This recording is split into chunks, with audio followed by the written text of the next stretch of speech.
There are mixed reactions in Cameroon over President Paul Biya's public address on Tuesday night. Well, the president announced a grand national dialogue at the end of this month to resolve the separatist crisis that has affected hundreds of thousands in the English-speaking regions of the country. Well, in his speech, he called on all separatists to surrender, be forgiven, or risk facing military action. He also denied any marginalization of the Anglophone zones and said the national dialogue will address more than just the separatist crisis. But several Cameroonians expected their leader to grant amnesty to the arrested separatists and political leaders as a way to bring peace in the country. It should be noted that just last month, separatist leader Julius Sisiku Ayuktabe was handed life imprisonment, as well as 9 of his followers.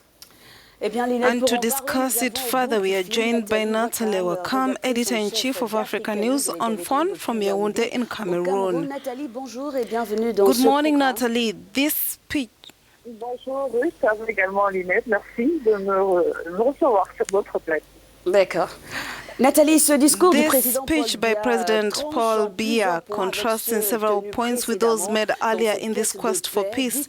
Tell us more about it. Que doit-on retenir de cette sortie?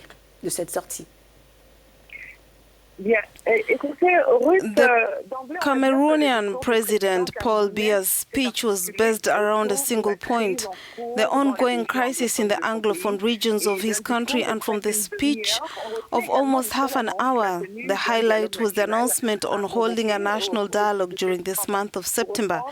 To quote Paul Biya, it would be a question of mobilizing all forces within the framework of the Constitution to meet the people's expectations. So what we know is that the dialogue will be spearheaded by the Cameroonian Prime Minister, that consultations will be held to decide on the organization of the debates, in which the Cameroonian President will call on parliamentarians, opinion leaders, religious authorities, and representatives of armed groups to take part. The themes to be discussed will focus on bilingualism, decentralization, and social cohesion. And as a few months ago, during his swearing-in ceremony, the Cameroonian head of state reiterated his offer of peace to the secessionist fighters, encouraging them to join the disarmament camps that he believed had already welcomed a number of them, and also issued a warning to those who finance the armed groups, and called on the countries that accuse them to act against these extremists. To conclude, Paul Biya said he hoped that this inclusive dialogue would turn a painful page in the English-speaking regions and restore normalcy to the populations, thousands of whom had gone into exile fleeing the abuses. How has this speech been received? Among the reactions recorded there is that of the political leader Serge Matomba, a presidential candidate last year. He regretted that Biya did not grant the presidential clemency to the leaders indicted in the settlement of the Anglophone crisis. But he welcomed the announcement, saying the Cameroonian leader's decision corresponds to a series of proposals that his party had made for a definitive solution to this crisis. The former barrister of the Cameroon, Charles Chugang, said it was an opportunity to restore Cameroon and bring peace.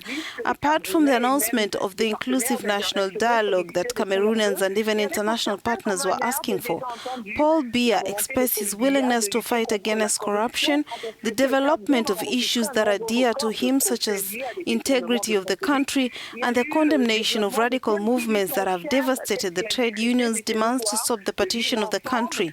He noted that despite the fighting and abuses committed in the northwest and southwest, security has been improved and economic activities are gradually resuming in both regions. But the expectation is now that these national meetings will be held with questions on the figures that will take part, and above all, they will be representative enough to conduct decisive decisions to put an end to a crisis of nearly 3 years, with nearly 2,000 deaths on the agenda.